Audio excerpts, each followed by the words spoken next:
It is not a good look at corner right now at all.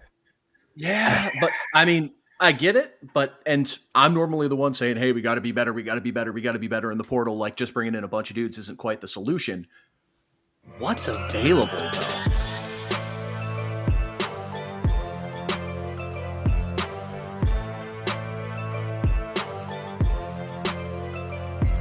From the Pink Seats podcast, we are back. Jacob Lane, Matt McGavic, Vince Lococo, producer Keith. The entire gang is here, and there's a lot to get into on the show tonight. The games are over, but the mental games, the portal games, are not. They're just picking up, and a lot has happened over the course of the last 5 weeks or so for Louisville football, and we're going to get into kind of summarizing the portal and where Louisville's roster stands. But, fellas, it's great to see Sun Bowl recap. I absolutely loved that the internet, for the first time, we'll kind of get into this and allude over the next couple of weeks, kind of the big changes and stuff that are happening here. But if you're following us on social media, particularly on Instagram, seeing we're really trying to like get a lot of social viral clips going, and it just took one time for Vince's game notes to make it out into the world to go viral. I freaking love it. So I'm glad to be back in the saddle with the fellas. How's everybody doing, man? I'm great. I mean, Keith's over here just clipping my amazing face and putting me out there for the world to see. So that's just always fun and always a reminder that I need to not look like a slob on these shows. No, you don't look like a slob, man. That's always my thing is I need to. That's usually me. Whenever I watch it, I was like, wow, I'm wearing a Scooby-Doo racing T-shirt right now.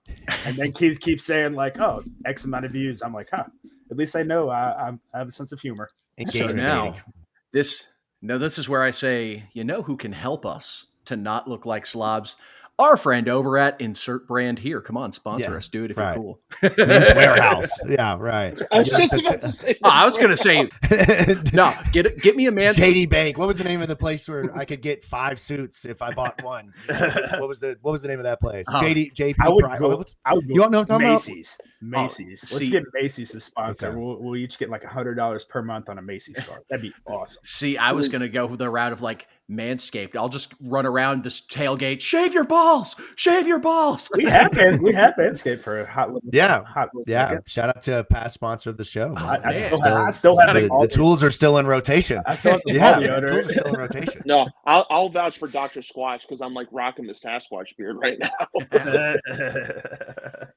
Yeah, man, I'm here for it. Well, it is great to see you guys. Anybody doing anything exciting recently, Matt? I know you've been working, so probably going to say, oh, I've been going to watch basketball games and blah, blah, blah. Anybody else doing anything non-sports related that's interesting lately?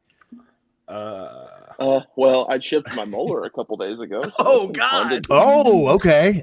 Yeah. Let's get the scoop on that. That sounds painful. It actually is not, but I know I'm going to need a root canal, so that's fun. So yeah, I wish I had a better story other than I was brushing my teeth. This literally happened 2-3 nights ago, and I'm brushing my teeth and I'm thinking, something feels odd back here. Pause. And so then I open my mouth. I grab a flashlight, and there's a chunk of my tooth missing. Attaboy. Oh, man, I got beat up. Anything? Is it the cookies at the Yum Center, or was it? Did you go out to, I don't know, downtown restaurant XYZ and bite a little bit too hard on some bread? What do you have an idea of what the food was or what the item was? I don't know what you put. No, I'm just gonna blame my mom because she has genetically bad teeth and passed it to me. So okay, right. Just throwing mom right under the bus. Can't be doing that. Mother's Day, man. It's only a couple months away. You can't be doing that. Hey, I love my mom, but I know what she gave me. I know you. Hey, genetics are genetics, man. I know you said, well, who do I blame for my bad knees? But that's besides the point. Jacob, I know, I know you said non-sports related, but I got beat up at jiu-jitsu on last Tuesday. It was well, it's not football related, but that's great. It was the first class back from the holiday, and needless to say that I am not the athlete I used to be. And I got really, really, really, really winded. And I tried to help one of the guys in there who's getting ready for a fight. And it was just miserable. Just an hour of this is closest I've done football workouts, any football workout you could think of, ran the stadium more times than you could think of. I never have came close to puking. And this is like I had to pass a trash can next to me because I was getting ready to vomit. Yeah, well, that sounds not very awesome, but it you love that kind of, I think, thing, like the jiu-jitsu getting beat up thing. I don't know. Yeah, I like that. Yeah, I feel like you're ready to go back now. Yeah, like you're I like itching. wrestling. Wrestling's fun. I wish I would have done that for a long time. Yeah, well, that's awesome, man. And speaking of wrestling, we got Vinny on another podcast out there. If you can't get enough Vincent Lococo here, now you can catch him. You've been able to catch him, but now Fiesta Fight Night, right? That's the name of the podcast. With Fight Night Fiesta. I'm not great with podcast names. Yeah, that's great. I love it, man. You can listen to Vince talk UFC and wrestling and Muay Thai and submissions and pin downs and knockouts and all of the fight blood, anything that you can think of, X, Y, and Z. You can hear a more violent version of Vince's game notes, essentially. I would love the UFC version of Vince's game notes. That's great, man. That is great. Well, normally, like I said, non-sport stuff. I've had my kids home with snow days and stuff over the last month and a half, and almost every single day. I think that Monday they went back to school. All the parents that are listening can relate for the first time after being out of break and then having a snow week. So I'm still just trying to find the rhythm of life and getting back to just like normal routine. So I've been a little off rhythm here lately when it comes to football, but the last couple of days I've been really diving back into the portal, and I'm really excited to talk about it.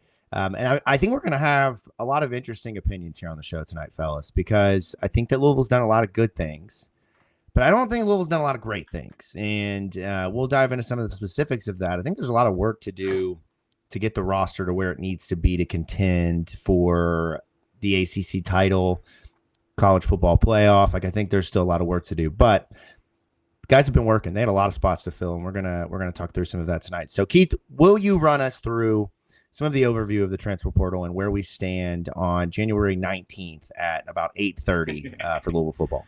Well, I want to make sure I throw that caveat out there because tomorrow morning we wake up and it's like, oh, commitment XYZ that they didn't talk about on the show. Time stamping that bitch. Well, I mean, as we were prepping for the show today, receiver that we were in the talks for ended up committing to Ole Miss. So I thought maybe we'd get a late addition onto the portal show today. But no, as it stands right now, this is all like when it comes to ratings and things like that. This, according to 247 Sports, 24/7 Sports, I don't know which way they prefer it to be pronounced, but overall, Louisville has ranked 21st overall in the transfer portal rankings as it stands right now. That said, if you filter it, because like I'm of the perspective, I like to filter by average talent rating as well to try and get a little bit more of an accurate quality versus quantity picture. If you sort it by average overall player rating, Louisville is sitting at 36th overall in the portal. Just break it down to the ACC level. Overall, we're 4th in the ACC according to 247 and 9th in the ACC for average player rating as it currently stands. So with that, I figure on this show, let's just get everyone. So if you've been under a rock since the portal window opened, all you need is this episode and you'll be back up to speed to the timestamp Jacob mentioned earlier. So first off, we're going to do a quick very run specifically to that timestamp that Jacob mentioned. Yes, exactly. Very. Yeah. You never know with how the portal is. And I don't think we're done, but I don't know if we're going to pick up much before the spring window. So with that, let's first start off with who's out and where did they end up. So this is going to be sort of almost reverse chronological order of when they hit the portal because I didn't feel like scrolling from the bottom of the page and going up as I was transcribing this. So I have it in alphabetical order if you'd prefer me to do that. Well, I just got it listed out so we can roll through as it is. Go for it. One of the more recent ones, sort of a surprise, sort of not. Monroe Mills hit the portal with a do not contact tag. He went off to Virginia. Blue Hicks, he took off to Pitt. Harrison Bailey, currently a to be determined, but University of Florida getting some crystal balls there. Pierce Clarkson finds his way 2 over seconds before you get going, Keith. One of my best friends is a diehard Louisville and Florida fan. I was like, bro, you have got to get a split Harrison Bailey jersey of Louisville and Florida. Oh my He'd be the only person in the world with it. He's like, I'd be low-key I don't think sick. they make that, but I might have to stitch it and make that work. Continue. No, you're good. So Pierce Clarkson, he took off to Ole Miss one last time. Pierce Clarkson, the algorithm. One more time. We're going to get a lot of Oxford Pierce listeners. Clarkson Yeah, takes off to Oxford to Ole Miss. Jared Dawson, this one kind of hurt the heart to see a little bit. He kicks it up the road to Notre Dame. A little bit of solace that we don't have to play them for the remainder of Dawson's college career, at least. Jamari Johnson, he finds his way back out to the West Coast, Oregon. Jorente Davis, easy come, easy go. He's back in the portal. Hasn't found a home yet. Jaden Spearman, who was I believe a preferred walk-on last year. He's in the portal, destination to be determined. Jimmy Callaway, he found his way down to New Orleans. He's at Tulane. Ben Perry took his talents out west. He's at UCLA. Jaleel McClain also finds his way back home out west. He's at Fresno State. Mo Turner also finds his way down to New Orleans. He's in Tulane with Jimmy Callaway as well. Jaden Thompson, he's down in Memphis. Mason Reiger, he went to Wisconsin. Madden Sanker, he's partying down in Boca at the Blue Martini now at FAU. Aaron Williams also out to UCLA. And Devin Neal at University of Virginia. So a few of those guys finding their way to some new ACC teams. It'll be interesting to see what they look like on their new teams. So, fellas. Yeah, Go ahead. No, I was just gonna say I'm really interested to see like Blue Hicks. That's the one that I like. His going to Pittsburgh, having a quarterback situation kind of built in. Obviously, the injury is gonna be really interesting to see how Holstein comes back. But still, loved. I was really hoping he was gonna stay, and that really hurts my heart. Yeah, that's one.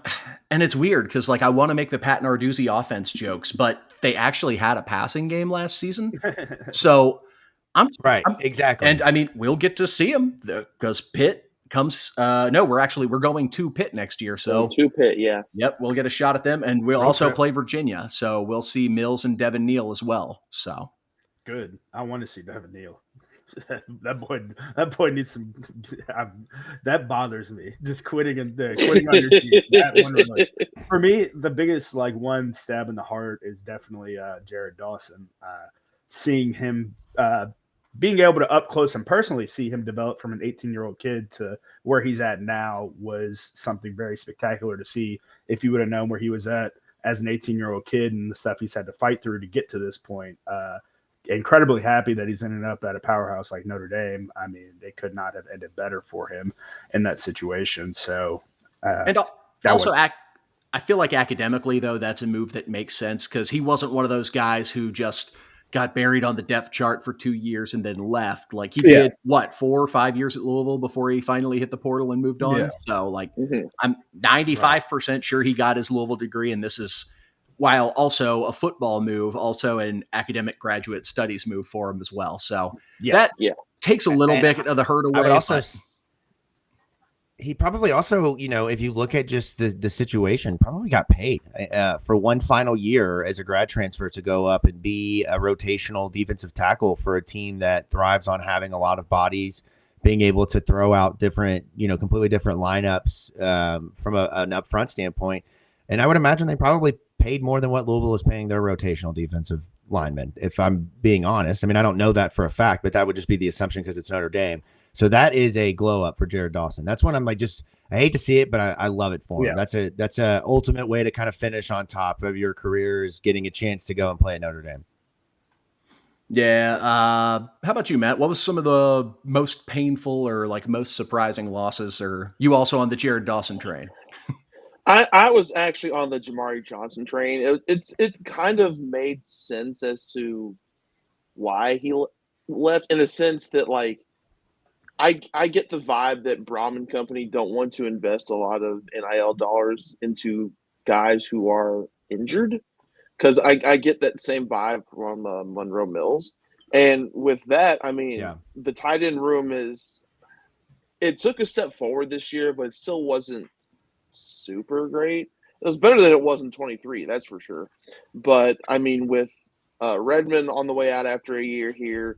Johnson was probably going to be like the focal point at tight end next season. So, and we've been kind of waiting for Jeff Brom here at Louisville to have like that go-to tight end. Like we've seen a Payne Durham at Purdue, a Tyler Higbee at WKU, and it seemed like Johnson was in line to become that tight end number one, like not only just like the starter, but like the main guy in the room. It's just that there were unknowns with his injury, and they just didn't feel comfortable compensating as such. I'm also curious about the conversations that were had there. One, because he's coming off the injury, but two, like you talk about the utilization of tight ends. We haven't seen that at Louisville. Now you can make an argument of the chicken or the egg sort of thing, but like we brought in Mark Redmond, who was one of the top tight ends on the market, and we didn't hardly use him. So it's one of those sort of, can we justify that sort of allocation of funds for that role in the offense? Because a lot of this now is professional style roster building. You need to pay and build where you're going to get the most bang for your buck.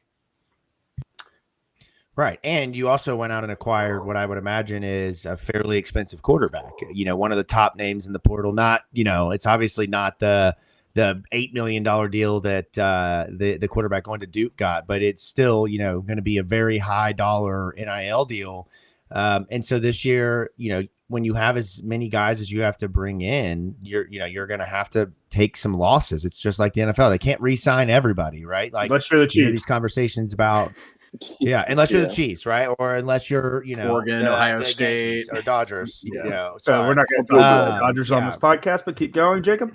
Yeah. Unless you're the Mets. But you get my point. Okay, right? Keith. We're not going to talk about them either. He's like, we're trading downwards and suggestions. Let's go the other way. Other examples. But Miami, right? Paying Carson Beck. Like, what are we doing here? Why are we spending that type of NIL money? Louisville's not going to do that. Right? Look, I mean, but they could have threw like $2 million at Carson Beck too, and he would have went to Miami. His girl's down there. He would have been. You could have got. They would have been like, it's like, yeah. Right. Go ahead. 2 points. One side sort of derail thing. Anyone else as a team that plays against Miami next year, low-key thrilled they got Carson back. Like, I'm stoked. Right. Yes. And yes, two, have you seen the Snapchats Carson Beck sends? That's a liability to be at the same school as this girl. Right, exactly, right. Yeah, but the point being is with Louisville, you've got to kind of divvy your lineup, and so Louisville's had some deflections that were probably rooted, and they thought that they could get more money elsewhere, as Louisville had to kind of control the budget. But for me, on the guys that disappointed to see, I mentioned Blue Hicks. He didn't have the impact that would lead somebody to say, like, man, you got to bring him back by all costs. I thought he really popped once they finally started putting him on the field and not Amari Huggins-Bruce. But at the same time, the biggest loss for me is Monroe Mills, just because Louisville has rotated tackles now for the last, 4 years. And I know they've had different quarterbacks, and maybe the ultimate plan is to go out and follow the trajectory of the last 2 years and get a USC left tackle. We'll see, right? Like maybe we're going to get the quarterback and his tackle at every destination along the way. But I thought that bringing back an entire starting offensive line just about outside of Michael Gonzalez was going to be massive, and you really felt like Monroe Mills was going to anchor that. Now, he wasn't perfect, and he definitely did have, the injury issues in the middle of the season where he missed games, but there's no coincidence in my mind that when he came back, Louisville allowed 1 sack over the final, 5, 6, 7 games? I mean, I think that is a very telling statistic, and I also just think that there's something to losing a guy to Virginia with a no contact tag. There's just something about that. It's just like it just makes me want to be like, you freaking nerd. Good for him. I love that for him. The only reason the Monroe Mills loss didn't bother me as much, he's legitimately one of the best linemen in the league, but I mean, Louisville does return a lot of impact starters from this season, and they did a fairly decent job at stacking portal talent on the line. So, I mean, nobody told Jeff Brom and company that they were losing offensive line, or that they weren't losing offensive linemen. Nobody told them that because they're like, oh, we got to go out and get 12 more linemen in the year. They're going to the Maryland Eye next year. Also, right, on the Virginia point, low-key, they've been putting in some effort in the Dude, they got portal. nice That, class, like, man. I think Yeah. it's shit or get off the pot time in Virginia. Like, God, I'm blanking. Tony Elliott, right? Yeah, Tony like, Elliott, yeah. he might be on the warm seat, and they might be expecting at least 7 or 8 wins this year because they were aggressive in the portal. Dude, losing They have Mason been. Riger still sucks for me, just because you never know how this kid could be coming back off his injury. I mean, you never. What if he comes back and he's just as good as he was before his injury, and we could have used that pass rush? You know, sort of the painful loss I had queued up. Also on the same trend of like, we weren't able to bring back a guy coming off an injury. Aaron Williams, like he was a young up and comer, at a position of desperate need for us because, the cupboard in that secondary is bare. Yeah. So that would have been a guy that the fan base could have gotten behind, really would have been enthusiastic about. He was part of that Flyville class. I think it would have done morale good to keep him, but negotiations coming off an injury, never a fun game, and he's going closer to home, so I get it.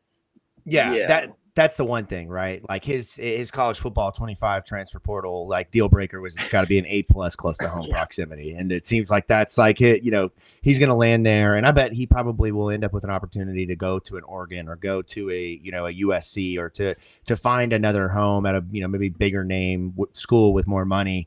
But I definitely agree with you. I also, there's a couple of other like low key ones that kind of hurt my soul a little bit on this one. I would have really liked to have seen Louisville get back Maurice Turner. I know we've talked about the inconsistencies that he's had, but I'm with Vince. Like they missed out on putting him at slot and playing him as a wide receiver. I think that was a guy that if you could have brought him back, he would have offered something completely different than what you're getting in Duke Watson and Isaac Brown.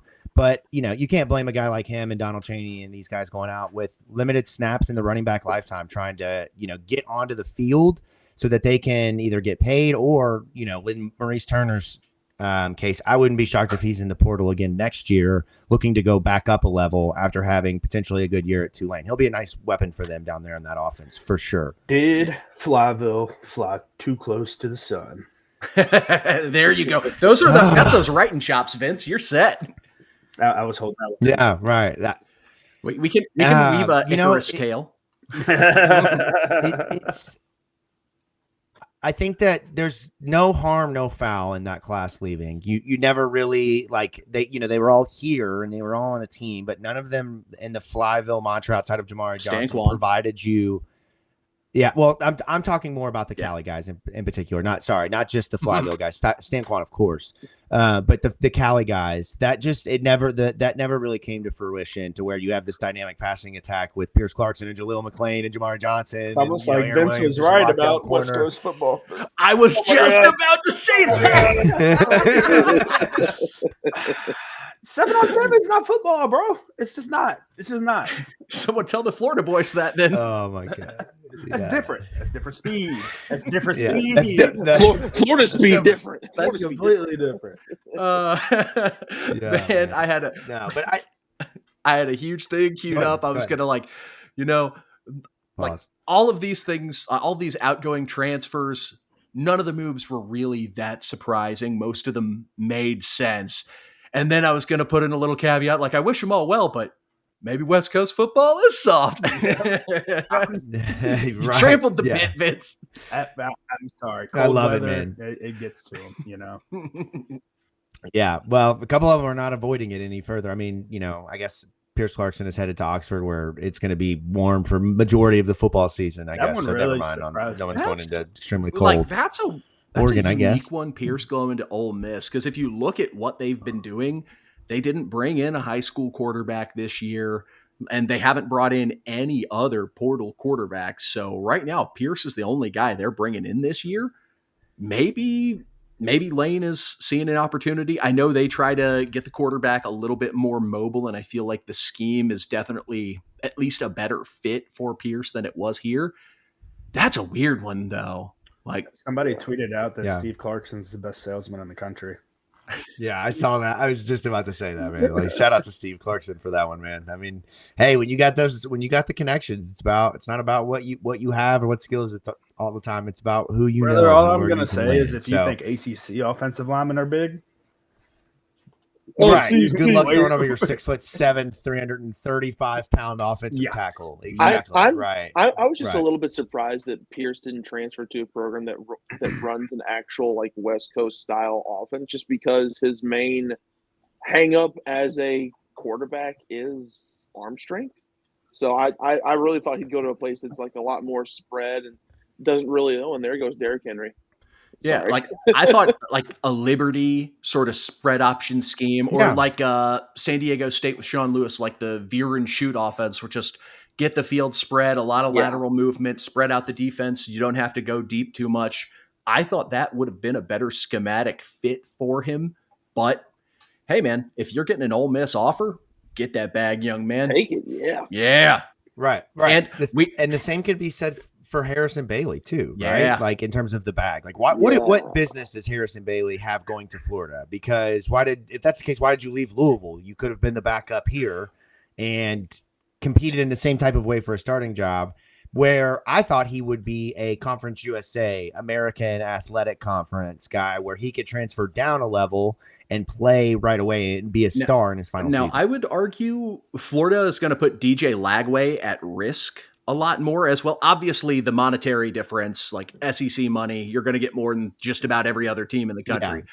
But Florida also puts DJ Lagway at risk a lot more than we're going to put Miller Moss at risk. So I think there is a higher likelihood of him seeing the field at a program like Florida, or at a team where they try to move the quarterback and create opportunities for them to run and for the quarterback to inevitably get hit. So while it's probably not that deep, that's a second sort of added benefit for him. All they'd have to do is set those Jordan 1s down on the table for me, and I'd be sold. I'd be like, ooh, these cleats are too clean. I can't pass that up. I was just a little bit surprised, since this is his last year. Like I thought he would go to a place where he was like guaranteed to start, which makes me lead to think that Florida must be paying a lot, which, I mean, nothing wrong with that at all. Get your money, young man. But I mean, shit, they were paying a lot back in 08, whenever they were. Yeah, right. Hey, careful. Nick Saban gets mad when you accuse teams of doing that.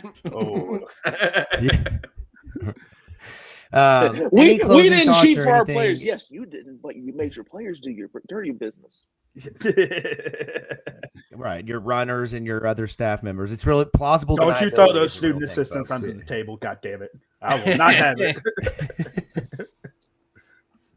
Any closing thoughts on guys leaving Louisville? I think we're going to see a lot more guys going to the portal in the spring window, including some of the guys from this class that just are going to ultimately not be starters. But is there anything else that stands out, or any comments on the guys leaving? I'm getting a lot more comfortable with players coming in and out this year than I had. Wow, that's not bad. You get what I'm saying? Yeah, it's like our fifth one of the players leaving and coming the university. Coming from the university. God, I broke him. Yeah, you broke me bad, but I'm way more comfortable. Everybody's coming. Mark's coming. You know. But year one, I would have been like, okay. Year one, I would have been like, oh my God, we have 12 guys that have left for the damn team. What the hell is going on? The program, like, there's no culture. To whereas now I'm like, this is just kind of. This is how it is. And these are all backups for the most part, right? Or guys who were starters that lost their jobs. Yeah, my point was going to be, I think we actually did a pretty damn good job of recruiting our own roster, because of the guys that we could have that stayed, like Stanquan didn't hit the portal. That would have been a fucking punch to the gut. Oh, we didn't lose Isaac or Duke Watson. We kept Kewan Brown as well. Like, I know he jumped in, but we fished him right back out. That's what I like too, Keith, is like a lot of teams will close the door on, once your name's in the portal, that you ain't coming back. I am loving the fact that they'll leave the door open for a guy like Kewan Brown to come back on the roster, because he is good enough to be on the roster. See what you want, and if you aren't getting anything better than what we're offering, just come back. Yeah, and then it's very much like the NFL. It's very much like the NFL. He went out as a free agent, sourced offers, got one that he felt was good. I'm sure as soon as he signed that, considering Louisville's had what, Matt, 5, 6, 7 running backs visit with no commitments, right? Yep. Nobody is willingly buy into that third man. Like, we see the writing on the wall here. But money talks. He's a running back, and they had the familiarity of a guy like Kewan Brown, who is going to be the pounder of those three guys. Like, You go pay the man what he needs, and you bring him back.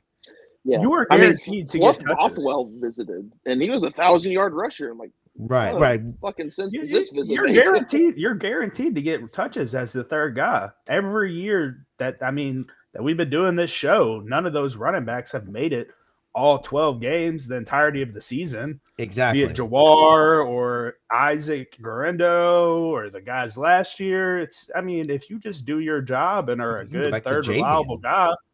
Right. Yeah, Javian. Yeah. That's second year, right? Opting out and didn't finish the year, and then they go to the rest of the guys. Right. We've seen running back turnover like crazy, so it's not anything new, but it gives you a lot of confidence that this staff, like you said, they're not just like close the door, get the fuck out. They're very smart businessmen, and I give credit to them, and I give credit to the collective, because that's one, you got to swallow your ego when you are wrong and say, all right, we said you could leave, but we really need you to come back. And then, we're going to make a smart decision on not overpaying, or vice versa. If you want more than what you're worth, we're going to let you walk, so it goes both ways, but it's smart business, in my opinion. I would like to see Louisville find a general manager at some point. It's kind of like a growing trend of college football. But I do think that this team has demonstrated the ability to navigate a lot of those conversations and nuances really well. And we'll get to this in a bit, and not to be long-winded here, but the spring window is where they've balled out, like with getting last-minute starters, letting guys go to the portal who are cancers or bad apples, right? So we're not done. We got a whole nother round of this to go. And plus, the winter window isn't completely done either, just because after tomorrow's game, Ohio State and Notre Dame got 5 days. Let's go get some Ohio State guys, man. Yeah, go get some Ohio State Notre Dame guys. Like, I'm here for that. Like, Notre Dame over Ohio State. I feel like if you're getting any of those Ohio State backups, you could potentially be bringing in some form of cancer. I will take Julian Sayin in a heartbeat, please. Quarterback development. Yeah, I thought this is kind of off topic, but the whole Aaron Noland leaving Ohio State to go to South Carolina, I thought that was one of the more interesting narratives of the story of the transfer portal window this whole offseason, because that was a guy who was in line to probably be their starter next year as the number one quarterback. Look, you're losing Will Howard's going to go to the NFL. Julian Sayin's really good. He's probably going to be the starter. Right. I'll give you that. But even still, I thought it was really interesting for Nolan to leave, then to go to South Carolina, where he's going to be backing up Lenora Sellers anyway. So, it's very interesting. Is he, though? That could be a one where we see him try to get the job and then jump in the portal. This is my way too early hot take. I think Lenora Sellers could be a Heisman finalist. He's good. Really? He's really good. He's really good. I have a good friend that's a South Carolina fan, and that you even suggesting that would make him jump out of his seat. I'm not going to say he's. I'm not going to say like they're Cam Newton, man. I'm not going to say he's going to win. Obviously not. But right. Good. He's got the tools. He wears glasses, though. I think it's funny. I love it. Needs polish, but he was a freshman doing what he did last year. He was a very exciting watch. You know who also wore glasses playing football? Me. It was not a good look, man. Not a good look. Not everyone can. Not everyone can be Eric Dickerson. No. Yeah. Oh man. Right, exactly. Defensively, your goal is to break those, and if they're not broken by the end of the game, then you didn't do your job. I'm giving you an extra target. Bro, I'm this boy got glasses on, huh? For some targeting. How I would tell people to stiff arm is take the palm of your hand and picture they have glasses right in the middle of their, they have glasses on, and picture smashing the glasses in on their forehead. Just picture that right on somebody's head. That and stiff arming. Obviously, we have helmets on and stuff, but that's what you would think. Right. I'm gonna stick my hand into your helmet and then don't let those hands get inside the face mask. Oh, yeah. Please do. You're talking about a hand getting stuck. Yeah, right. Start biting fingers off. All right. Let's transition here. Let's talk about the guys that Louisville is bringing in this year. And there are a lot of new additions. So I'm going to run through the terms and conditions voice ready.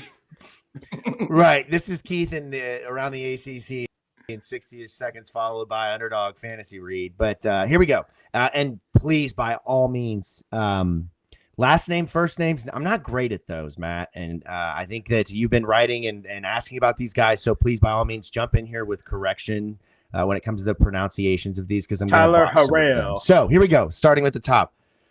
Justin Agu. Are we good with that one? Am I getting off to a good start here? Or how, I think that's how you say it. I probably would have said Agu. Agu. I think I was that's thinking right, Agu, but Agu I'm also is very much focused. I'm also fat. Hungry. Just an Agu. I would love that. Yes, here for that. Cornerback out of Louisiana. You got Wes Bailey, defensive end out of Rutgers. Jordan Church, which is really interesting, a one-time Louisville commitment as a recruit coming out of high school. Offensive guard out of Florida Atlantic. And a trade, Jordan Church for Madden Sinker and future considerations. Very, very interesting trade there. Not really, just obviously joking. Demone, is that what we're deciding on? Because I'm going to call him Demon until I'm told otherwise. Because yes, Demon Clowney. Thank you. I feel like the big J. It's probably Demon, guys. Yeah, I mean, come on now. Probably, or do you know this, or are you guessing? I mean, okay, maybe his parents. I'm likely thinking that his family is Christians and have some form of faith and are not going to name their kid Demon. Or maybe his parents are juggalos. Jesus. So Demon Clowney, ICP, we're set. I'm also with you. I think it's Demon. Demon. Okay, so we'll go to Demon Clowney. I've been called Demon. Demon is a positive thing on the football field. That's the thing, right? So he's from the Clowney. The Clowney family and the lineage is strong from the football field. So you're like, we got a Demon on the field. We're going to name him Demon. Or maybe his first name is John. I mean, we don't know that for a fact. Okay, it's his cousin. Jadavion. Yeah, his cousin Jadavion. So it's probably Demon. Demon. Thank you. I love that Vince is the voice of I had a teammate that, as before we so good. We're on names, man. I had a teammate growing up, AAU basketball. This will be quick. His dad's name was Sean. His mom's name was Kelly. His name was Kelshawn, and his brother's name was Sean Kell. I love that. It was awesome. It was creative, awesome. Man. Yeah. That's good. All right, rolling right along here. Here we go. JoJo Evans, safety out of Florida International. Bobby Golden, wide receiver, kick returner out of Akron. Corey Gordon, safety out of Baylor. We're going to get into a lot of the trends with some of the eligibility around these guys because I think that's also a very interesting storyline. Matt, help me out with this. Carter Gilliam. He's a St. Edward kid. St. Edward. Carter Gilliam. Okay. Is that actually how you say from that? The Catholic lineage. Yes, it's Gilliam. Carter Gilliam. He's nice, man. Comes from the St. Edward football lineage. Love that, man. So you got a local kid. That's a couple of guys in this class with the same kind of. That's just the one issue. Yeah, you have how to are we question handle his that, football intelligence. I'm kidding. Well, he was a freshman All-American at the FCS level for, I believe, semi or quarterfinalist team in SEMO. Yeah, yep. well, I mean, I just assume that there is a lot of development going down at SEMO. Yeah, I'm excited to have it. You're such a hater. I love it. A lot of develop. Hey, man, look, these kids moving up. They're getting developed somewhere. You know what I mean? These coaches at the lower levels are definitely feeding the system here with their 1 year and out development. Nair Jackson, also from FIU. Rodney Johnson with the baldest head in the class, coming from Southern U. My man looks like I know. We caught some flack for this, but my man looks like he's been playing in the NFL. He looks mean, bro. He looks mean. I love it, man. I love it. He looks like he's going to step in and immediately be the enforcer on this defense, and I'm so here for it. He's, as the kids call, unk status. I was going to say, I guarantee he refers to younger teammates as young blood. Youngin. Yeah. Don't reach young blood. Yeah, exactly. Yeah. Okay, so with just a couple more here. Jerry Lawson out of Abilene Christian, defensive lineman. Denzel Lowry, Old Dominion, defensive tackle. Clev Lubin from Coastal Carolina. Jabari Mack, cornerback out of Jacksonville State. TJ McWilliams. Very interesting Mick there on Williams. I've never seen that before. But TJ McWilliams out of Purdue. Minnesota, excuse me. And then Miller Moss, of course, the prize quarterback for Louisville. Mahiman Musa, is that right? Mahamane Musa. At least that's how I was doing it. So until I'm corrected, you nailed it in the Mahamane, in the pronunciation on. Yeah. And then final three here: Caleb Perry, linebacker, Tennessee. Mac Pounders, offensive lineman, Mississippi State, and then Darius Thomas, Western Kentucky linebacker, former defensive back. So, Matt, I'm coming to you first. I think we could easily just say Miller Moss to this. So instead of biggest impact, I'm going to just say, who is your favorite, or who is the player that you in your evaluations of each one of these that you have found to be the guy that you're like, I can't wait to see. I would probably say either Corey Gordon Jr., the Baylor safety, or Clev Lubin, the Coastal Carolina edge rusher, because at least both of those guys had very, very good 2024 seasons at their respective institutions. Lubin was one of the top edge rushers in the portal period. Gordon was a starter at Baylor. He was one of their better second defensive backs that season. So I would probably choose from one of those two. I also kind of really like Darius Thomas. I don't think he's don't steal mine. Don't Dude, steal yes. mine. Yeah, I don't think. We got a lot of stealing going on here. I don't think he's going to. But I don't think he's going to start at star, but I think he's going to be a great rotational piece at linebacker. I really do. Yes, yeah. Him and Watts back right next year, right? Him and Watts are going to be a problem at star. I'm right there with you. You took mine, but you only kind of briefly touched on it. But Clev Lubin is the guy for me since day one. I think, Keith, you and I did a portal episode right after the season was over, and he was either going to visit. Maynard. What's up, Maynard's butt? Look at that, man. Getting Hard on little- him. yeah, Maynard. I don't see how that affects Scratch you. that booty. He's a good boy. He's backing that thing up, man. But You were good, puppy, I man. think Why don't you Lubin- back that thing up? The fact that that's your second time singing that on this show is fantastic. So But, no, what he likes to do is like he must have been a cat in a previous life because he likes to claw into my couch, he's like a neat. Yeah, he needs. Yeah. Makes biscuits. But recently, biscuits. when he's been doing that, he likes to put his ass on my shoulder. That's what he was doing. Like he needs me for support. He needs me for support so that he can do his dick. Just remind me to dap right. you up, like whenever we come in and bring it in for a bro hug, to make sure it's on like the left shoulder, so I'm not getting any Maynard butt. Take a big old whiff when you bring him in. Oh, wrong shoulder. Wrong shoulder. Maynard's been sitting by you. Yeah. Man. Clev Lubin, though, pass rusher. I don't think he is going to be an every down kind of player for Louisville. I think he is going to need some time to develop into that. But I think that what he offers you on third down as a pass rusher and the Leo's stand-up, like as a stand-up pass rusher, is going to be the best pass rushing. Ashton is really good at what he did, but I think it's going to be some of the most electric pass rushing we've seen in some time because he is so fast. It's not a Yasir Abdullah first step, but it's not too far off. But his finesse, like as a guy who does the sack king, like, look, I'm sure we each kind of have like our own things that we nitpick or that we really like. Like I love like Jared Dawson clotheslining guys. That I'm here for it. But I love a good set you up, Euro step you, stunt inside, and then just bear hug you to the ground. And you didn't even know I was coming until here I was right in your face. Clev Lubin is that guy, and I cannot wait to see him. Like I'm praying like this. The spring window, I'm like, bro, that one got me. I didn't even know I was coming until I was right in your face. So Vince, I was distracted because he used the term Euro step. So I'm just picturing Clev taking a tackle upfield, hitting him with this move, and then ripping underneath. Hell yeah, that would be awesome. Right, Imagine exactly. the tackle pass. Yeah, I love it. Hands. Yeah, right. I can't get my hands inside. Yeah, what the? Did we just discover new tech?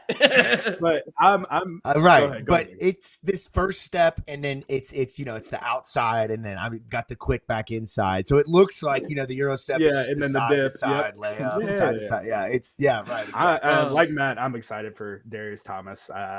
He had 54 total tackles for Western last year. I mean, good ball player. I'm also excited for Clowney based off the last name alone. I am a huge last name guy. I will likely buy into those type of people. Who was the one? McCaffrey. Remember when you all did a Luke McCaffrey episode? Like I'm right there with you guys. I think I listened to that one probably in the office. He's in the NFL, Facts. and is on a team going to the semifinals of the NFL playoffs. My episode, Matt and I's episode of that is now justified. But I'm down to see what Clowney does. I watched a couple of his highlights. He does have a good get off. He's got good hands and everything. This is all high school stuff now. It's hard to pull like full college highlight tapes of people. But I'm really excited for Carter Gilliam. Right. I really am. Any local kid getting that opportunity, even though he's a St. X kid, it pains me. But, he's a St. Edward kid at core, where I went to middle school, and it's cool to be able to. That's what you're going to be like the Monday Night Football, introducing them. You're not saying that he was from SEMO. He's from St. Edward football. I'm excited. Anytime a kid like this gets an opportunity to step up and play for his local team. I mean, it's like Ramon, man. Yeah, I mean, you gotta love this stuff. Like you have. I mean, these are guys that we text in our group message all the time about the local kids, and we joke about. Matt hates football players from Kentucky. It's Matt, there's a lot. We all know there's logic behind what Matt says in that. But with the kids like this, we have to, in my opinion, get. Like, he's a good enough kid that should not have left the local area, and even though he did leave the local area, it's good to get him on the second go around. That's right. Right. You kind of teased into what I was going to say, because not just Carter Gilliam specifically. We're bringing in multiple offensive linemen with multiple years of eligibility. I believe Nair Jackson has a couple years. Jordan Church still has, I believe, 3 years. Theoretically, Gilliam has 4 years if he redshirts his first year here, which wouldn't be too shocking. So we're bringing in guys to sort of build some stability within the ranks of the offensive line, because we've been lucky enough to have the same core of guys around for the last couple of years, and we're only just now starting to get a little destabilization on the O-line.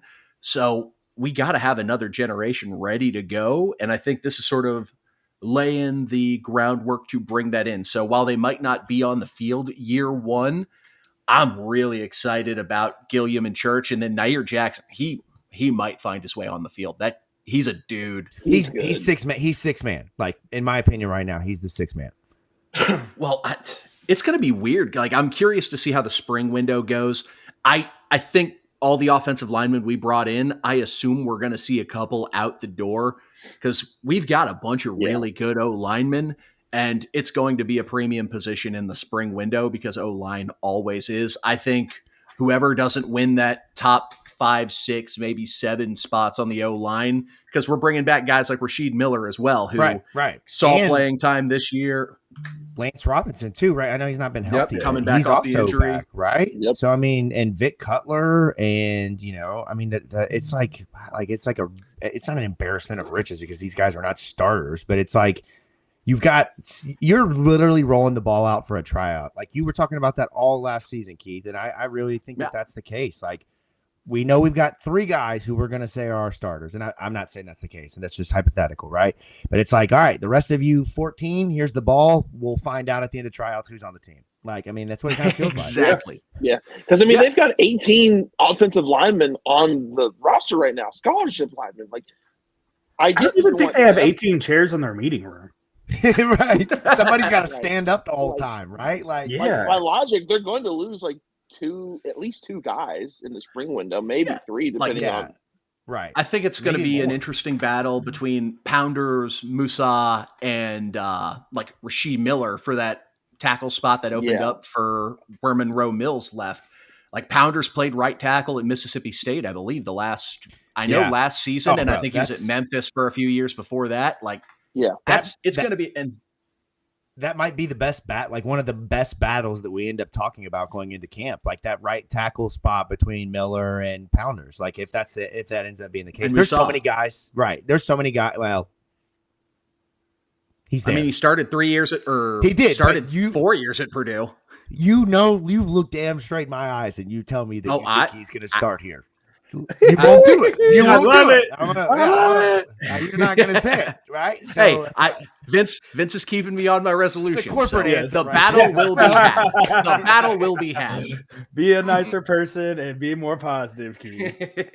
And then one guy who we didn't specifically mention, but he's a talented enough guy. He deserves to get mentioned. Caleb Perry, Georgetown kid, coming home from Tennessee, coming back up to the great Commonwealth of Kentucky. to play for the Cards. And the last Georgetown kid to transfer to the Cards did pretty damn well. This kid, great instincts, makes good plays, can get off of blocks. I'm excited about this kid. And also, it gets some depth to the linebacker room. So I hate to derail for a second, but you guys know that classic clip of the Kentucky fans watching from the bar the game. The Luke May shot. Yes. I definitely just did that watching this Ravens game just now because I don't want to spoil it, but Mark Andrews caught a pass on third down to move the change, immediately fumbles it. It's over? Yeah. No, it's not over, but it's close though. It's a 1-score game, but that's Mandrew's fumbling is very unfortunate. I hate to hear that. I did this number. And had like a smile, and then my face immediately went. I thought you were doing something else, but I wish it was that long. Matt or Keith, somebody tell me a little bit about Corey Gordon and JoJo Evans, because I think Louisville found their starting safeties in the portal, and I think Louisville only got maybe 4 or 5 starters in this first round of portal guys, and they got a lot of players. So let that be kind of sinking in. 2 of them are JoJo Evans and Corey Gordon. Keith, go ahead. You look like you want to jump in here. What do you think? Well, I was just going to say, I friggin' hope they're starter caliber players because, like I was saying earlier, cupboard's bare. Like, the starting job is yours. Corey Gordon, I'm less so worried about because, he has that Big 12 level of competition. JoJo Evans, I believe he was all-conference CUSA at Florida International. Yeah. Let's see if he's ready to make that step up for ACC competition because the opportunity's there, and I would love if anyone in this class had to come out and be the surprise star, I hope it's one of these 2 guys because we need it in the secondary bad. Look, I'm not highlights are you mentioned it's really hard to find highlights of folks. Corey Gordon has some people really putting highlights out for him. He's got 2 full YouTube videos of highlights. But one of the things I noticed about him, and this might just be a bad take, I don't know, but I don't remember this year Louisville's safeties playing a lot of one-on-one man coverage in terms of Louisville's safeties walking up to the line, having a man that they're covering in a man-to-man situation, right? It was a lot of 1 high safety, 2 high safety. I saw in multiple clips Corey Gordon in man coverage as the de facto corner. Well, I'm excited. If you can lock up that slot position, if you're confident, and that, which apparently Brian Brown was against Zay Flowers in Boston College back in poor Josh Meekins is you shouldn't do that. Don't do that, bro. Brian. But I mean, that's an instance obviously you don't want to be in. Right. If this kid's confident enough to go out there and do that, that is incredible. That's a spot. Offenses, that's a matchup we try and get. Safety on tight end or safety on a slot. And it's expecting our guy to be better. But so you watch because you try to go in and watch a couple of games of footage. And I mean, I don't have access to all 22s. Otherwise that would make this scouting process a whole lot easier. And we'd also have the best podcast in the history of football if we had access to all 22. If somebody wants to do that for us, we can do that. Yeah. Whoever the video person is at U of L, if you're listening, we would love access to the all 22. We will not share it. We don't need the plays. We don't need play names. No, I just need the film. Like that. Yeah, I just need to play film. I mean, if you want to tell me what you were running, that'd also be cool, but I'm gonna give me an inch and I'll take a mile. But JoJo Evans and Corey Gordon both look very good in coverage. And as good as T-Mac was, as good as our secondary was, I think this is an opportunity for us to upgrade, at least at the starting level, when it comes to coverage, which with the defense we like to run, we like to be pretty damn aggressive. I'm all for that. It's just some way to if we have the same troubles as we did last year where, we can generate pressure, but we can't get home. Yeah. Okay, cool. We can send the house and we can trust our guys not to get completely torched.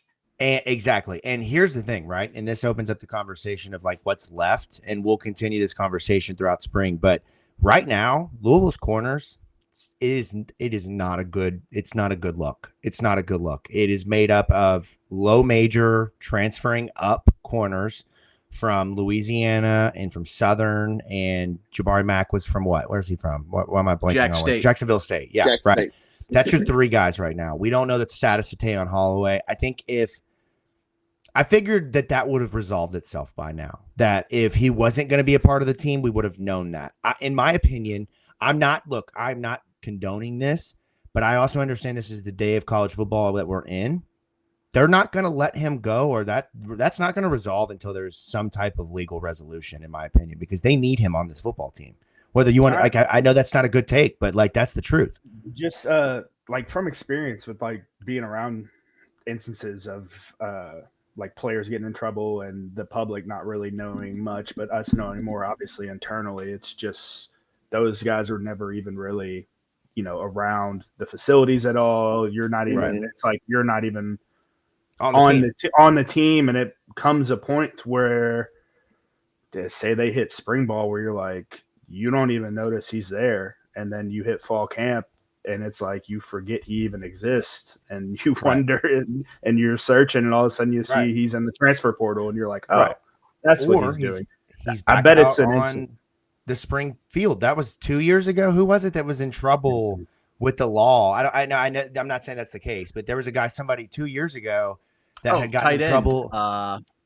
No, that was Kamari Aver, and that was during Vince's window. There was another guy a couple years ago who we didn't know was going to be a part of the team or not, and then spring football rolled around, and he was out there. I can't remember. Devon Mortimer. Oh, yes. He was or wasn't? No, I don't remember. No, that's not. It wasn't Devon Mortimer. It was somebody else. But yeah, I remember Trayshawn Smith got in trouble while I was there. And and that was in Sat's first year, and that one did not resolve itself because that was a situation where a lot of the times what happens is you trade with a player. We're not going to kick you off the team. You've done something legally, or you've done something that you shouldn't have done. We're not going to kick you off the team because we don't want to throw your name under the bus. Here's what you need to do for us to have an amicable split, and let's go about our ways and not talk about this. Yeah, that's what I feel like is going to happen here.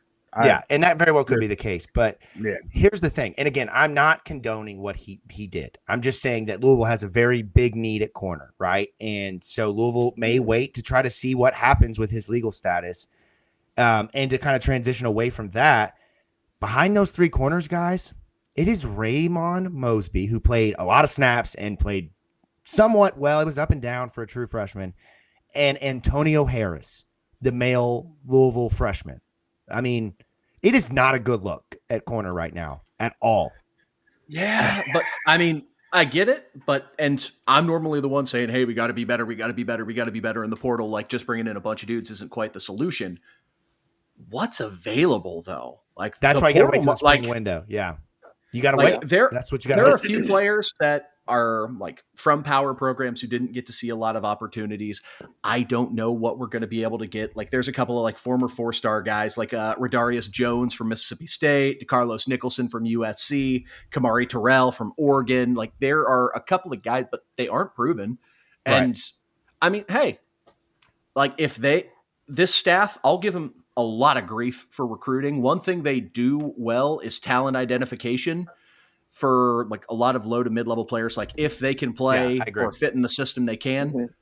And I mean, hey, Q, he was a Middle Tennessee State transfer, if I recall correctly. And am I saying all three of these guys are going to be Q? Right. No. And Trail Clark was from Liberty, right? That's my thing is like, I'm more confident in these guys.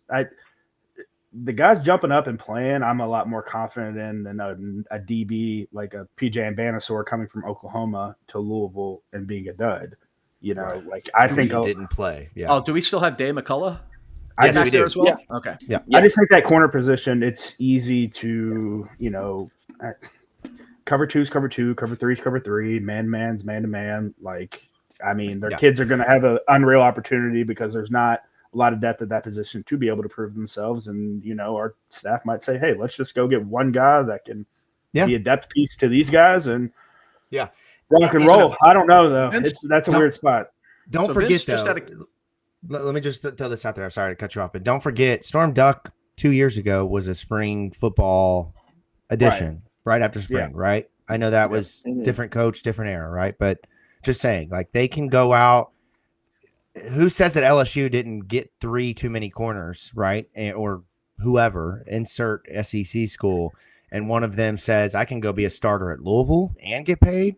Bet, right? Yeah. I believe that, not encouraging illegal tampering here, but there will be some talent identification happening, and getting that said player that they've identified talent-wise into the portal will then subsequently follow. So I'm confident that they're not done. But what I'm saying is, it's kind of circle back to what my main point was. We went down a real long rabbit trail there, but the point was the safeties are going to be very important because we don't yet know what that corner room is going to look like. Yeah.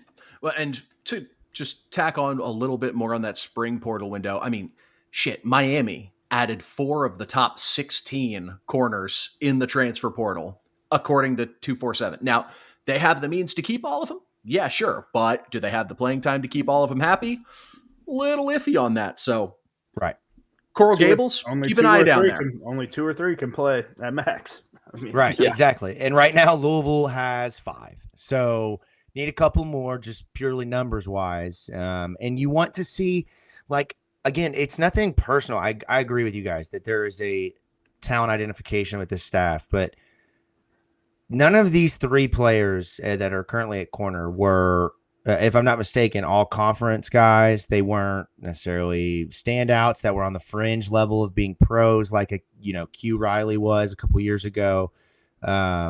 These are guys that were starters and played well, but they weren't necessarily dynamic impact players. And so for Louisville, if you're competing for the college football playoff and you're competing to win the ACC title, you can't roll out a corner room with 3 mid-major to low-major and FCS transfers and then a freshman and a true sophomore. That's just not going to fly. So there's definitely a lot of work to be done. And they know that, right? If I'm saying that, Jeff Brom has been talking about that probably. They've known that.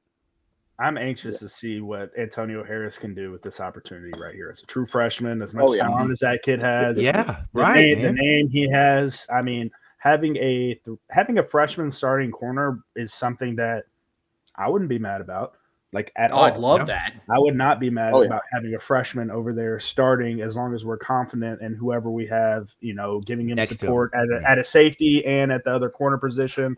Because he's going to make freshman mistakes, and it's, you're going to have to live with that.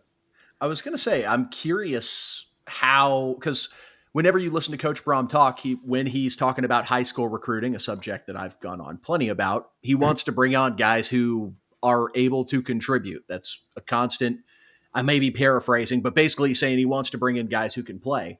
Like he's bringing in Micah Rice and he's bringing in an Antonio Harris with some pretty shallow rooms. Like maybe he's counting on those guys to be ready to step on the field year 1.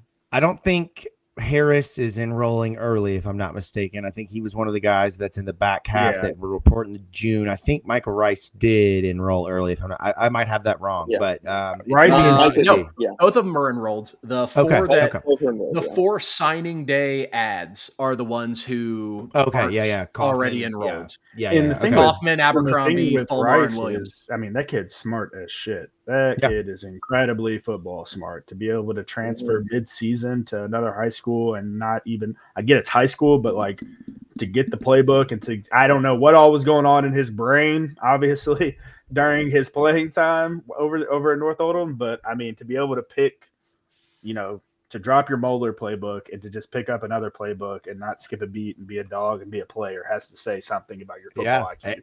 And shout out to Oldham County out here putting dudes on Louisville's roster, man. And we got 4 Oldham County guys, I think, next year, or 3. Sam Young is the walk-on quarterback with the Liam Lane-esque hair, if you know who I'm talking about on the sidelines, if you know my son. But Oldham County, and then they just got a commitment in the 26 class from South. So you're gonna have one of each flavor. You're gonna have a South, a North, and an Oldham County kid, man. Hey, we're recruiting J-Town High School boys now. Yes, sir. But you're gonna have the Oldham County kids outnumbering the Trinity players. On we're dropping to FCS now. Yeah. Oh wow. Oh wow. No, that's only when we start getting manual kids. Hey man, they're Olympian cross country runners, man. Don't sell manual too short. First team quick recall. That's got to count for something. Have high football IQ. Oh man, I'm so here for this. Okay, so we've kind of talked through our favorite additions and some of the sneaky dark horse picks. I mean, I think that Darius Thomas, you guys hit on it. He's a guy I'm really excited for. I love those like DB linebacker hybrids of guys who have played both position as safety and then linebacker. Ben Perry's been, up and down. Antonio Watts is another guy that's done that. So we've seen it, and we've seen it have success. I think Thomas comes in. He brings a unique skill set. I think you've got some other guys on the roster that could potentially pop, like a Jordan Church or like a Caleb Perry. It's going to be really interesting to see how they kind of worked their way in with where Louisville has had retention. I think I've answered this question, but guys, just to kind of close the show here, position of need into the spring. I said it's corner. I would say, I don't want to steal any answers, but I would say the backup behind that is probably kicker, which is never a fun conversation to have in the transfer portal. But what do you guys think? Trinity boy, what are you talking about? Yeah. Who is the starting kicker next year? Nick Keller, right? No, the Trinity kid. Keller Who or is the the Trinity kid? Yeah, kicker's fine. True freshman. I don't know. If you're, yeah, maybe. I don't know. Louisville's always just had 5-year kickers, so maybe you're right. They got to start eventually. Got to start eventually. That's right. What I'm we with got you, though in terms corner, of position bro. need? I think corner definitely is one that we got to tap into. I mean, D-line is always a position for me where I think we can always snag somebody in the D-line who would be a good rotational player. I'm not saying we're going to get a Jared Dawson grab, but I mean, somebody in the D-line from a lower level stepping up, I wouldn't be surprised would be a good addition just based off their motor and how hard they come off the ball and everything like that. But for me, corner, definitely Jacob. Yeah, I don't think we're going to be shocking anyone. We say secondary. I mean, I don't know if Deuce Adams or Harrison Bailey, Brady Allen, Deuce or Brady or Mason Mims are going to be ready for QB2. Secondary is obviously answer one, but if we're just going second choice, maybe QB2. Now, we've done a good job of not getting our quarterbacks injured, but football's a violent game and shit happens. So Yeah, I think having confidence in QB2, like I would love to let Deuce Adams cut it loose. And the schedule is one where if we did have to go to QB2, we could still probably put up a winning record. But if we're going to be a team that has championship aspirations and wants to try and attack the college football playoff, you have to have confidence in your top two, hell, even three guys in the quarterback room. So yeah, I'm curious to see if that's an area of need for the staff or not. Yeah. Okay. So Matt, you're the last one. I'm going to challenge you to go elsewhere here. Don't go corner, don't go backup quarterback. I want to hear. I'm going to really test your limits of knowledge here and go. I already had two in the tailpipe. Let's do it. What do you got? Say either another starting wide receiver, like another starter at there to go along with Lacey and Bell, or a starting caliber tight end. Because I mean, yes, there you go, Matt. With the tight end room, it's fine. Dylan Messman. Yeah, Keith said it's fine. Dylan Messman and Grant Hauser. He said, "Get him on the field. Let's go." With Nate Dogg, yeah. Nate Kursky, he's good. Julius Skinner is got potential, but he's got to be consistent with it. And then the other guys, they haven't really taken any on-field snaps yet. And then with the wide receiver group, my main quip about that position group this past season, and I wrote about it when I was handing out the positional final grades, the starting caliber guys, fantastic. Obviously, Ja'Cory Brooks, 1,000-yard receiver, first-team All-ACC, fantastic. Chris Bell took a fantastic step forward because he stopped being a dickhead. And then Colin Lacey. Very professional analysis. That I'm pretty sure that was my line in the group chat. Like, yeah, he quit being a dickhead. He's great. It wasn't wrong. So and then with Colin Lacey, I mean, obviously he only played a handful of games. I mean, we saw the potential, but then outside of that group, it's not good, man. Yeah, you didn't get anything consistent at all. You're right, and I hear the hesitancy, but here's what I'll offer you. Right, your starters right now are Colin Lacey, Chris Bell, and then Antonio Meeks, Chris Hughes, Sean Boykins, JoJo. What? Or TJ McWilliams? Maybe, but he didn't take a single snap last year. So I mean, you're talking about a bozo who doesn't know how to throw the ball. Like that's fine. I'll give you that, but that doesn't mean he's walking in there and playing day one. And so you're talking about Bobby Golden was a reserve wide receiver, or, kick returner. I'm with you, man. I think that outside that might even be just as big of a need. And one of the things we're not going to talk about enough, in my opinion, this is just my opinion. The kid from Nebraska not coming here, that sucks. Like I was really looking forward to a 6'4", 210-pound wide receiver on the outside who could come in and try to be this year's version of Ja'Cory Brooks, and they lost that because of paperwork. And then Nebraska is like, "Yes, let's go. We got our window. Now we're gonna figure out how to nail this situation." I mean, they're actively trying to get a guy because obviously they lost Isaiah Nayor, the Nebraska kid. They lost out on Harrison Wallace, right? Just recently entered the portal and committed to Ole Miss. Like they're actively trying to get They've another missed starting on- caliber yeah. wideout. They've just missed all offseason on that. That's just, and that's just the way that it goes sometimes. They missed out on, what was the kid's name from Ball State? Justin Bowick. He was a guy, Zachariah Branch was never in consideration, but I couldn't tell you how distraught I was when Bowick I know. I really wanted him to come here. That And was- he went to West Virginia? Where'd he go? He didn't go anywhere where'd he go? Hold on. Mississippi State. He went to Mississippi State. No, hold on, that's both well. Hold on. He went to Illinois. That makes it worse. He's playing for Brett Bielema. What are we doing? Hey, Illinois can ball, man. Oh my God, is this? I think I just found my guy, but I think I feel old. Antonio Gates Jr. is available in the portal. Yeah, Michigan He's State in the portal? transfer, yeah. He's been in the portal for a while. Yeah. Well, Yeah, But I was he just didn't play looking. a whole lot, I mean, if I'm not mistaken. Jonte Cook. Do you want to roll the dice on talent? Yeah, no, because that man got kicked off of campus in 2 days. I don't know if he's in the portal, but I did see he got granted an extra year of eligibility. I'll throw this name out there. This is just a blast from the past here. Christian Fitzpatrick. I mean, he has bring been, him home. Yeah, Bring him man, home, for 1 year, man. Please For 1 Chris year, home. played Dude, Chris lights did out. fine this year. He He did great at Marshall. Yeah, Don't shake bring your him home head, for man. Oh, 1 year, Mortimer's man. back in the portal. Yeah, Look, go get him from boys, what he played all at Central know. Michigan. We Western haven't talked Michigan, the about Broncos. this. Western Michigan. The biggest need probably in the portal, or I guess high school recruiting at this point, is fullback. I mean, Dwayne Martin has been the starter Grant for 3 years for Hauser. us. Yeah, Grant Hauser. I'm calling it now. dude is a I think it dog. is. Vince, you're gonna fall in love with that kid day one. It's not Dwayne Martin, but they have to have an H back. Like they have to have a guy who can physically be just run into somebody and break their face mask 15 times a game, and that's all you got to do. Don't worry about anything else. Like you're not that guy is the meme. Grant Hauser's that guy. Like the staff came to visit his high school and he was like in shorts. He's already got like a calf sleeve going on. He looks like a grown ass man. Oh, like you're half tap fullback. I don't know how I feel about that. Oh, we got It's kind of a look at me type deal. That's a big look at me.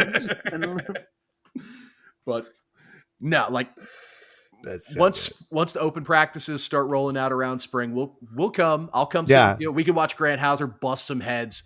We'll figure out who the H back. That's going to be like he's number. He's going to be in priority. helmets. I'm going to be like Keith. He hasn't hit anybody. What's the just shorts and t-shirt practice, just blowing guys up in what's supposed to be a walk. Grant, quit! We do not have shoulder pads on. Big seats are out there, and they're going to make fun of me if I don't do this. Man, well, that'll do it here on From the Pink Seats podcast. It's been a great episode. The portal still going to be active for Louisville. I would say probably for, hopefully a couple more weeks. You'll hear names pop up here and there, but this is the roster for the most part heading into spring. And I definitely think that they're headed in the right direction, but there's work to do. Retention is probably one of the biggest unspoken storylines that we really didn't dive into tonight. We talked on it briefly, but kudos to the staff. Great job.